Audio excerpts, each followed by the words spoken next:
기획이 전기노회가 한성교회에서 있습니다. 저는 거기에 참석합니다. 노회가 잘 끝날 수 있도록 기도해 주시기를 부탁드립니다. 자, 이제 우리 함께 말씀을 함께 나눕니다. 요한복음 1장 35절에서 51절까지의 말씀입니다. 신약 143쪽입니다.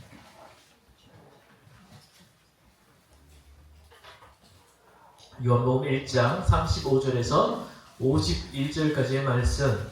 자, 교독으로 봉독하겠습니다. 또 이튿날 요한이 자기 제자 중 두 사람과 함께 섰다가 예수께서 거니심을 보고 말하되 보라 하나님의 어린 양이로다. 두 제자가 그의 말을 듣고 예수를 따르거늘 예수께서 돌이켜 그 따르는 것을 보시고 물어 이르시되 무엇을 구하느냐. 이르되 랍비여 어디 계시오니까 하니 랍비는 번역하면 선생이라. 예수께서 이르시되 와서 보라. 그러므로 그들이 가서 계신 데를 보고 그날 함께 가니 때가 10시쯤 되었더라. 요한의 말을 듣고 예수를 따르는 두 사람 중에 하나는 시몬 베드로의 형제 안드레라. 그가 먼저 자기의 형제 시몬을 찾아 말하되 우리가 메시아를 만났다 하고, 메시아는 번역하면 그리스도라. 그리고 예수께로 오니 예수께서 보시고 이르시되 내가 요한의 아들 시몬이니 장차 대바라 하리라 하시니라. 대바는 번역하면 베드로라. 이튿날 예수께서 갈릴리로 나가려 하시다가 빌립을 만나 이르시되 나를 따르라 하시니 빌립은 안드레와 베드로와 한 동네 베세다 사람이라.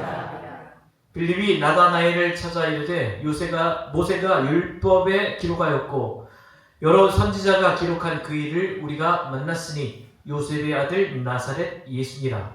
나다나엘이 이르되 나사렛에서 무슨 사람을 찾으시느냐. 빌립이 이르되 와서 보라 하니라.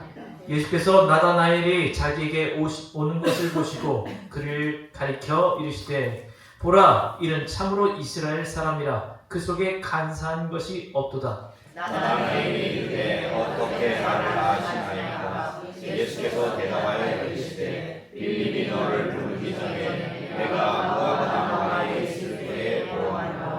나다나엘이 대답하되 랍비요, 당신은 하나님의 아들이시요 당신은 이스라엘의 임금이로소이다. 예수께서 대답하여 이르시되 내가 너를 무화과 나무 아래에서 보았다 하고 믿느냐. 이보다 더 큰 일을 보리라. 같이 읽습니다. 또 이르시되 진실로 진실로 너희에게 이르노니 하늘이 열리고 하나님의 사자들이 인자 위에 오르락내리락 하는 것을 보리라 하시니라. 아멘. 이 말씀 따라 사는 동안 지치지 않게 하시고, 이 말씀 따라 사는 동안 주님 나라 이루소서. 할렐루야. 우리 서로서로 인사합시다. 사랑합니다. 축복합니다. 사랑합니다. 축복합니다. 여러분 사랑하고 축복합니다. 아멘. 우리 시온이가 휴가를 나왔어요. 박수까지는 안 해도 될 것 같아요. 그냥 나중에 나갈 때 한 번씩 안아주세요. 네. 그리고 우리 같이 예배 드리던 분들이 이제 미국으로 다시 돌아가시게 됐어요. 네. 네. 같이 해서 즐거웠고 또 오시면 또 이 같이 예배 드리죠. 네. 자, 여러분 주님의 이름으로 사랑하고 축복합니다. 아멘. 네, 즐겨주시는 내가 하나님의 복이 날마다 넘쳐나기를 축복합니다. 아멘. 예수님은 자신을 믿는 유대인들에게 이렇게 말씀하셨습니다. 읽어봅시다. 진리를 알지니 진리가 너희를 자유롭게 하리라. 네. 진리를 알면 진리가 너희를, 여기가 너희가 누굴까요? 우리요? 제자들요? 여기서 이야기하는 너희는요 유대인들이에요. 자, 그 유대인들이 진리를 알게 되면 자유롭게 된다. 왜냐? 지금 유대인들은 율법에 매여 있어서 자유롭지가 못한 거예요. 그래서 진리를 알면 너희가 자유롭게 되리라 말씀하십니다. 자, 그러면 진리를 바르게 알아야 되는데 진리가 뭐냐? 그럼 진리가 뭐예요?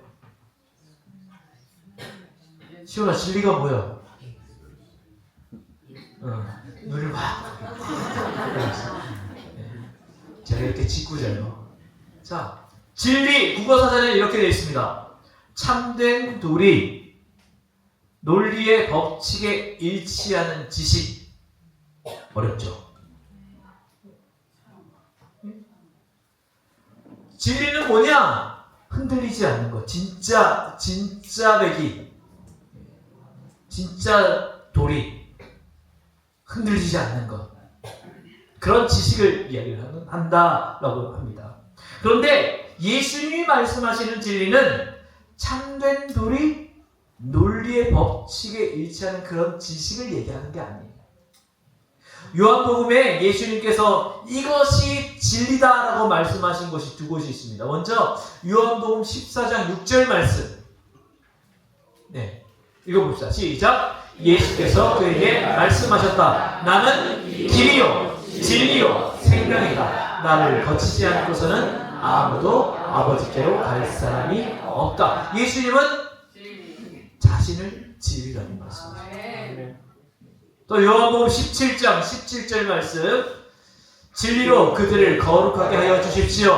아버지의 말씀은 진리입니다. 또 뭐라고 합니까? 진리가 뭐라고요? 아버지의 말씀, 하나님의 말씀. 진리는 예수 그리스도시고 진리는 하나님의 말씀이라는 거예요. 그렇게 예수 그리스도를 알고 하나님을 믿는 자에게 진짜 자유가 주어진다. 진리를 알지 진리가 너희를 자유롭게 하리라. 이 말씀의 의미인 거예요. 구체적으로 진리를 아는 자에게는 어떤 자유가 주어질까요? 그리스도인들에게 주어지는 자유는요, 먼저 죄와 사망으로부터 자유합니다. 그리고 과거로부터 자유합니다.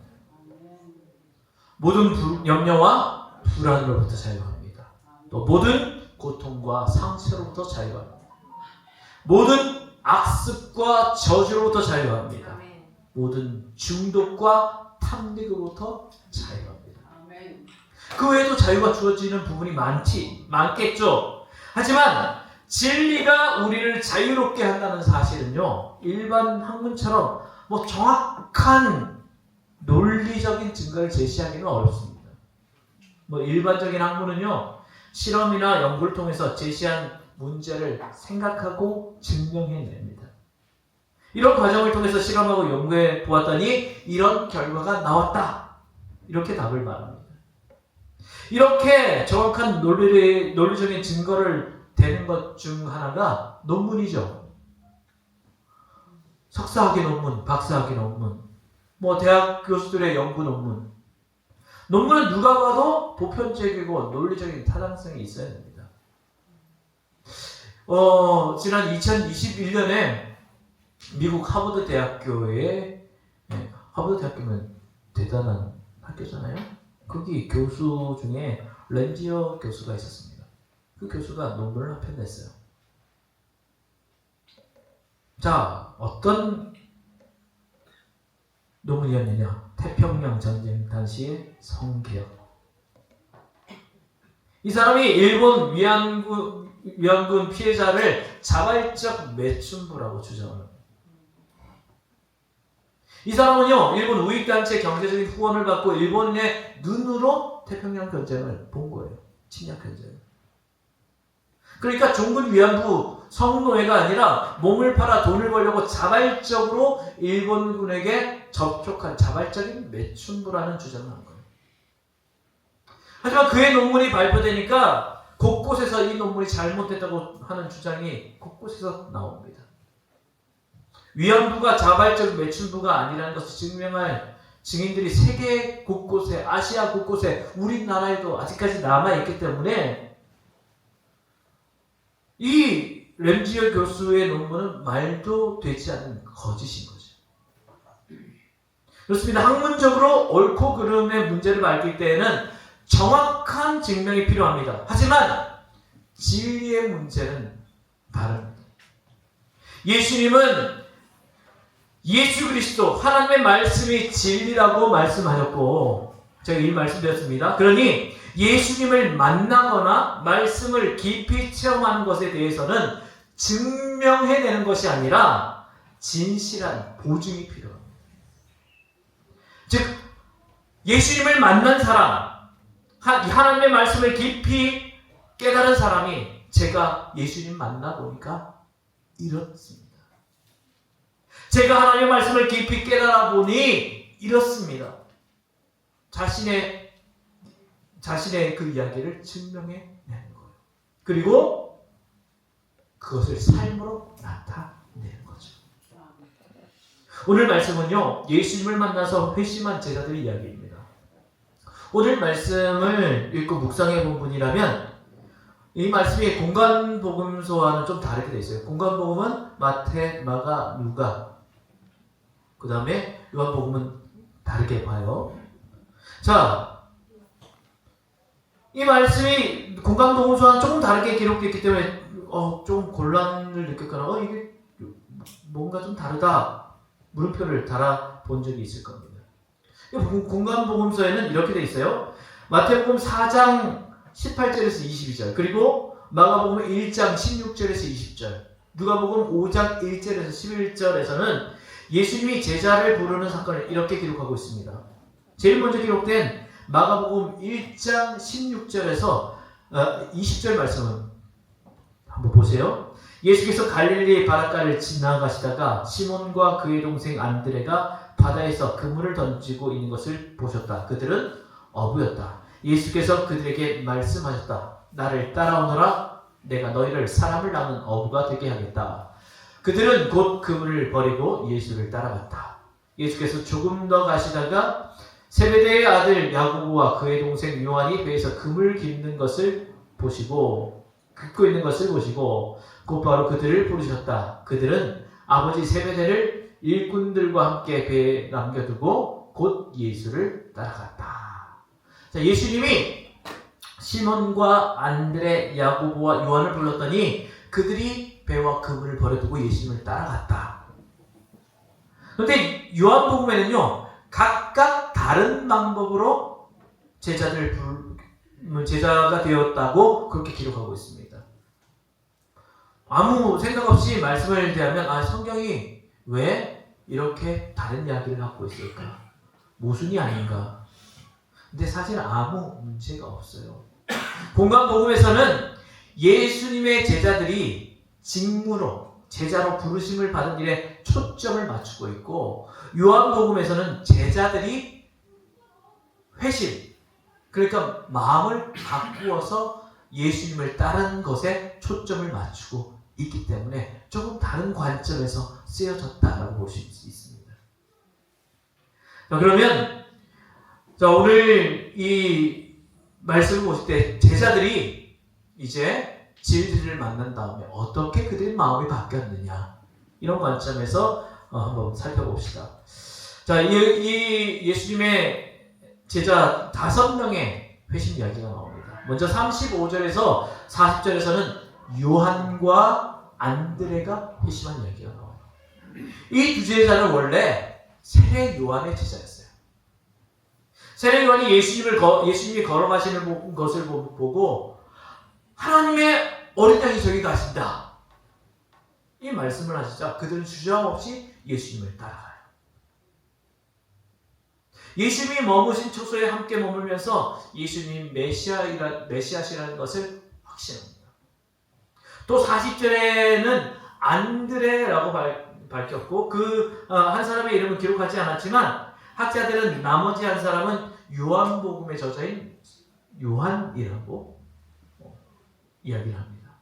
또 40절에서 41절에서는 베드로, 시몬의 회심 이야기가 나오고요. 이 시몬은 동생 안드레의 전도를 받아서 예수님께 갔고 예수님 믿었습니다. 예수님은 자신에게 오는 시몬에게 이렇게 말씀합니다. 42절 우리 같이 읽어볼까요? 내가 요한의 아들 시몬이니 장차 게바라니라. 자, 게바의 이름 뜻이 뭐라고요? 예, 원래 뜻이 베드로, 번역하면. 베드로의 뜻은 뭘까요? 반석이. 또 43절에서 44절에는 빌립 이야기가 나오는데 빌립은 예수님께 직접 전도를 받고 회심합니다. 또 45절에서 51절에는 나다나엘이라는 사람이 나와요.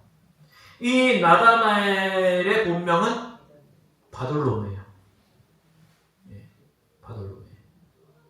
자, 나다나엘의 회심 이야기는 조금 또 자세하게 되어 있죠. 예수님께 직접 부름을 받은 빌립이 나다나엘을 찾아가서 자신이 만난 예수님을 소개합니다. 소개하는 말씀이 45절에 나오죠. 빌립이 나다나엘을 찾아 이르되 모세가 율법에 기록하였고 여러 선지자가 기록한 그 일을 우리가 만났으니 요셉의 아들 나사렛 예수니라. 자, 예수님을 이것보다 더 쉽게 설명하기 힘들었을 거예요. 모세 오경에 예언된 메시아, 또 선지자들이 예언한 메시아, 그분이 오셔서 우리를 구원해 주실 거야 라고 얘기를 하는데 그 구원하신 메시아를 내가 만났어. 그분이 바로 나사렛 출신 예수라는 사람이야. 이 설명을 하고 있습니다. 근데 이 말을 들은 나다나엘의 첫 반응은요, 그래요. 나사렛에서 무슨 선한 것이 날 수가 있느냐. 예? 나다나엘은요 아마 상당한 성경 지식이 있었던 것 같아요. 메시아는 베들레헴에서 나실 것을 알고 있었습니다. 그리고 당시 사람들이 나사렛을 평가할 때 그들은 이방인들과 교류하는 사람, 그러니까 이방인들과 그래도 좀 말 섞는 사람들. 왜냐하면 유대인들은요 이방인들을 개 취급을 했습니다. 같이 있기를 싫어했습니다. 그런데 이방인들과 어울리는 사람들, 교양도 부족하고 말도 표준어가 아니라 사투리 쓰는 사람들. 그래서 저 촌 것들, 뭔 나사렛에서 뭔 좋은 게 있을까? 그러니까 성경의 기준으로도 현실을 봐도 나사렛에서 메시아가 나온다는 것은 자기 기준, 자기 판단으로서는 도저히 있을 수가 없는 일이에요. 하지만 빌립은 포기하지 않고 나다나엘에게 확신의 한마디를 더 던집니다. 와서 보라. 자, 요한복음에는요 와서 보라라는 얘기가 3번 나와요. 요한복음 1장 39절에 예수님이 두 제자에게 와서 보라 하시죠. 또 40절에 우리가 방금 얘기했듯이 나다나엘이 선한 것이 날 수 있느냐, 빌립이 이르되 와서 보라. 또 요한복음 4장 28절에서 29절 말씀을 보면요, 수가산 여인에게, 자, 수가산 여인이 한 얘기예요. 여자가 물동이를 버려두고 동네에 들어와서 사람들에게 이르되 내가 행한 모든 일을 내게 말한 사람을 와서 보라. 이는 그리스도가 아니냐. 자, 우리가 여기서 알 수 있는 사실은요, 진짜 참말은 설명이 필요 없지만 거짓말일수록 설명이 화려하고 또 늘어진다. 예수님이 메시아임이 확실하기 때문에 설명할 필요가 없어요. 그냥 와서 보라. 네가 와서 직접 경험해봐. 네가 직접 와서 그분의 말씀을 들어봐. 네가 직접 와서 그분의 표정, 그분이 하시는 그 음성 한번 들어봐. 그래서 예수님도 빌립도 수가성 여인도 와서 보라. 네가 와서 직접 체험해보라. 빌립에게 와서 보라는 말을 들은 나다나엘은 빌립과 함께 예수님이 계신 곳으로 갑니다. 예수님은 자신 향해 오는 나다나엘을 보고 그에게 말을 겁니다.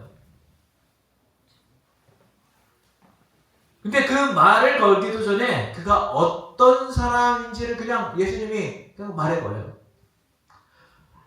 자, 보라, 그는 참으로 이스라엘 사람이라 그 속에 간사한 것이 없더라. 그러니까 자신에 대해서 말씀하신 예수님께 나다나엘이 말합니다. 아이, 저를 어떻게 아십니까?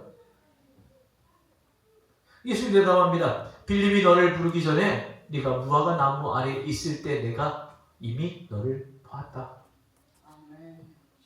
자, 저 멀리서 예수님 지켜보고 있었다는 얘기가 아니라 보이지 않는 곳에 네가 있을 때부터 내가 너를 주목하여 보았다. 내가 그곳에 있는 건 알고 있었다. 우리가 무화과 나무 보신 적 있나요? 우리나라의 무화과 나무 그렇게 크지가 않죠. 근데 이스라엘의 무화과 나무는요, 높이보다 옆으로 이렇게 막 퍼져요. 그래서 숲과 같이 나무로서 이렇게 가지가 너무 많습니다. 엄청 많습니다. 우리나라 느티나무하고 비슷해요. 그래서 거기 앉아서 조용히 묵상도 하고 성경 읽기도 하고 특별히 메시아가 오기를 간절히 바라는 그런 기도를 하는 그런 장소도 많이 사용했습니다. 나다나엘이 예수님을 만나기 전에 무화과 나무 아래서 거기서 말씀을 읽었던지 어쨌든 거기서 조용한 자기의 시간을 갖고 있었던 거예요. 그리고 소문으로 들리는 우리 안드레가 이야기하는 그 메시아 한번 나도 경험해볼까? 뭐 그러지 않았을까요? 근데 그 순간을 예수님은 보고 계셨다는 거예요. 이 장면은 예수님의 신성, 하나님으로서의 모습이 나타나는 부분입니다. 복음서에는 이런 경우가 종종 나타납니다. 여러분 나오죠. 예수님께 나아가는 자가 예수님께 아무 말씀도 드리지 않았는데 예수님은 이미 그가 가진 문제와 그 사정을 이미 알고 계시는 거예요. 오늘 우리도 이 점을 잊지 말아야 합니다. 우리가 주님께로 나오는 순간 주님은 이미 우리의 모든 것을 알고 계시다는 거예요. 예수님이 가지신 신성으로 나다나엘이 좀 전에 어디 있었는지 말씀하시니까 나다나엘은 예수님의 신성을 고백합니다. 자, 우리 같이 읽어볼까요? 49절입니다. 나다나엘이 대답하되 라비여, 당신은 하나님의 아들이시오 당신은 이스라엘의 임금이로소이다. 요한복음에는요, 예수 그리스도의 신성을 증언하는 사람이 7명이 있습니다. 첫째로 세례 요한은 1장 34절, 둘째로 나다나엘 1장 49절, 셋째로 베드로 6장 69절, 넷째로 예수님 자신도요 그렇게 나타났습니다. 10장 36절, 다섯째로 마르다 11장 27절, 그리고 도마 20장 28절, 그리고 일곱째로 요한복음의 저자 요한 20장 31절. 7번 기록되었다는 말은요, 예수님이 분명 하나님이시다라는 것을 증명하는 겁니다. 이 신성을 증명한 나다나엘에게 예수님은 야곱이 베델에서 꿈속에서 하늘과 땅이 이어진 그 사닥다리를 통해서 그 하나님과 교제했듯이 앞으로 더 놀라운 신앙적인 경험을 하게 될 것이다, 이 말씀을 해주십니다. 자, 오늘 5명이 회심한 이야기를 넣었죠. 자, 먼저 요한은요 예수님께 사랑하셨던 제자예요. 안드레는요 타산적이고 실용적인 제자입니다. 또 베드로는 충동적이고 열정적인 제자예요. 빌립은 회의적이고 유물주의적인 제자입니다. 또 나다나엘, 바돌로메는요 명상적이고 내향적인 제자입니다. 5명 각각 특징이 뚜렷합니다. 하지만 모두가 회심했습니다. 어떤 특정한 사람만 회심한 것이 아닙니다. 마음이 약하거나 어떤 깊이 묵상하는 사람 또는 똑똑한 사람, 어떤 특정 부류가 아니라 모든 특징을 가진 그 사람들이 주님 앞으로 나아왔다는 거예요. 그리고 예수님의 제자가 됐습니다. 후에는 하나님 나라를 위해서 많은 흔적을 남겼습니다. 이들 모두가 각자의 방법으로 주님께 나와왔고 예수님을 경험했고 예수님을 믿었습니다. 이 사실 우리에게도 중요해요. 예수님의 제자를 부른 것과 내가 무슨 상관이 있습니까? 그때 예수님이 12제자를 불렀고 그 사람들은 훌륭했거나 그 사람들은 특별했기 때문에 부른 것 아닙니까? 하지만 이들이 가진 것 때문에 예수님이 부르신 것이 아니라 예수님이 그들을 찾아가셨고 그들을 찾아내셨고 그들을 불러주셨습니다. 우리 주님께서 우리들 또한 불러주실 줄로 믿습니다. 내가 뭔가를 가졌기 때문에, 내가 똑똑하기 때문에, 내가 성경 지식을 많이 알기 때문에, 내가 열심히 했기 때문에 아니요. 그것보다 주님께서 먼저 나를 찾아오시고 나를 불러주신 것은 전적으로 주님의 은혜입니다. 아멘. 이제 우리 또한 각자의 방식대로 예수님을 만나고 경험했을 겁니다. 여러분을 어떻게 불렀는지 다 똑같은 방법으로 부르지 않았을 거예요. 어떤 사람은 내가 힘들고 아플 때 하나님께서 위로해 주셨어. 그래서 나는 예수님을 믿게 됐어. 어떤 사람은 나는 예수 믿고 싶지 않았는데 그냥 엄마 뱃속에서부터 그냥 다니다 보니까 어느 순간 말씀이 들렸고 어느 순간 믿음을 갖게 됐고 내게 뜨거움은 없는데 그래도 내게 꾸준한 믿음은 있어. 이런 분들도 있고 또 어떤 사람은 도망치다가 억지로 이렇게 굳게어서 온 사람도 있고요. 각자의 방식대로 예수를 만난 다음에 이제 우리가 만난 예수님을 이제 내가 만난 주님은 이런 분이야 라고 증명해야 하는 것이죠. 아멘.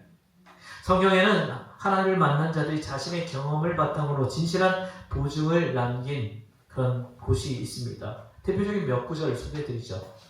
자, 예수님과 하나님을 체험하고 난 다음에 사도 요한요. 자, 요한일서 1장 1절에 보면 이 글은 생명의 말씀에 관한 것입니다. 이 생명의 말씀은 태초부터 계신 것이요 우리가 들은 것이요 우리가 눈으로 본 것이요 우리가 지켜본 것이요 우리가 손으로 만져본 것입니다. 자기 체험이에요. 욥은요 주님이 어떤 분이시라는 것을 지금까지는 제가 귀로만 들었습니다. 그러나 이제는 제가 제 눈으로 주님을 뵙습니다. 욥이요 엄청난 고난을 겪잖아요. 그 고난을 겪고 친구들이 와서 위로한답시고 뭔가 얘기를 하는데 그 인간들도 속을 막 긁어놓아요. 근데 제가 그 욥이요 자기는 그래도 좀 의롭다고 생각했는데 나는 그래도 그래도 믿음을 잘 지킨다고 생각했는데 하나님께서 말씀하시는 게 그거 네가 한 거죠. 이 세상에 일어난 일이 다 네가 어떻게 할 수 있는 것이냐. 거기서 욥은 깨닫게 되죠. 하나님의 은혜구나. 이제 내가 눈으로 귀로만 이제 말씀으로만 들었는데 이제 나는 직접 하나님을 뵙습니다. 이런 고백을 하죠. 다윗은요 시편 34편 8절에 너희는 주님의 신실하심을 깨달아라. 주님을 피난처로 삼는 사람은 큰 복을 받는다. 다윗이요 얼마나 많은 고통을 당했습니까? 이스라엘의 성군이고 가장 위대한 왕이지만 그가 왕이 되기까지 그리고 왕이 된 이후에도 얼마나 많은 고통을 당해요. 장인에게 쫓겨다니죠. 신하의 반역으로 쫓겨났죠. 아들이 또 반역을 일으켜요. 얼마나 괴로웠습니까? 그런데 그 괴로움 속에서 그가 고백한 것은 내가 이렇게 괴로움을 당하지만 하나님은 나의 피난처십니다. 하나님은 나를 도와주시는 분이십니다. 이 고백을 하는 겁니다. 그래서 이 피난처로 삼는 사람은 큰 복을 받는다. 내가 그 큰 복을 받은 사람입니다. 고백을 하는 거죠. 영국의 법학자이자 시인인 존 데이비스는 이 구절을 이렇게 번역합니다. 여호와를 맛보며 그분이 얼마나 감미로우신지를 알지어다. 그분을 의뢰하는 자는 지극한 행복 속에서 살아간다. 자, 그리고 하나님의 말씀을 깊이 경험한 후에 또 고백하는 내용입니다. 시편 119편 103절 주님의 말씀의 맛이 내게 어찌 그리 쏟아지요 내 입에는 꿀보다 더 답니다. 주님, 내가 하나님의 말씀을 읽고 내가 그 말씀의 은혜를 받았는데 이 말씀이 내게 얼마나 소중하고 얼마나 감사가 되는지 몰라요. 꿀보다 더 달아요. 너무 좋습니다. 성경에서 꿀을 먹고 기운 차리게 되었고 눈 떠지게 되었다는 그 구절이 나오는 구절이 시편에 있습니다. 시편이 아니라 그 사람이 있습니다. 그 사람이 누구냐? 요나단이에요. 블레셋과의 싸움에서 탈진을 했는데 땅에 흐르는 꿀을 먹었더니 피로가 회복되고 눈이 밝아졌다고 합니다.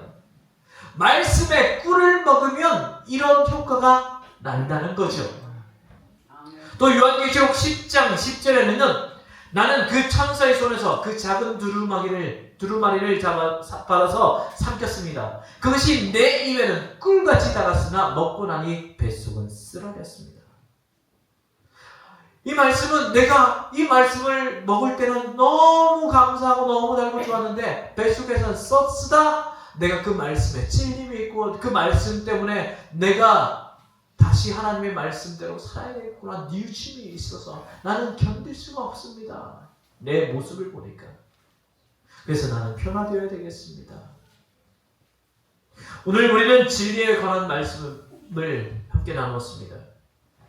다시 말해서 예수님 하나님의 말씀을 우리가 어떻게 믿고 체험할 수 있느냐. 통일된 방법은 없습니다.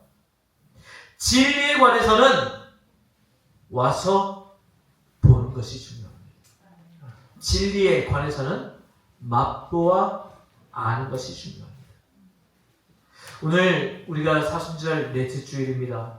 이 기간 동안 우리가 무의미하게 보내지 마시고 이 기간 동안 진리를 와서 보고 맛보아 알아가시기 바랍니다. 그리고 그 진리를 우리의 삶을 통해서 살아내시기 바랍니다. 우리가 그 진리를 증명해내는 하나님의 사람들 되기를, 그래서 모두가 진리의 보증자들이 될 수 있기를 주님의 이름으로 축복합니다. 기도하겠습니다. 이 시간 기도할 때 주님, 우리가 주님의 진리를 깨달아 알기를 원합니다. 와서 보라 말씀하셨고 맛보아 알라고 하셨습니다. 주님, 내가 그것을 이 진리를 내 말로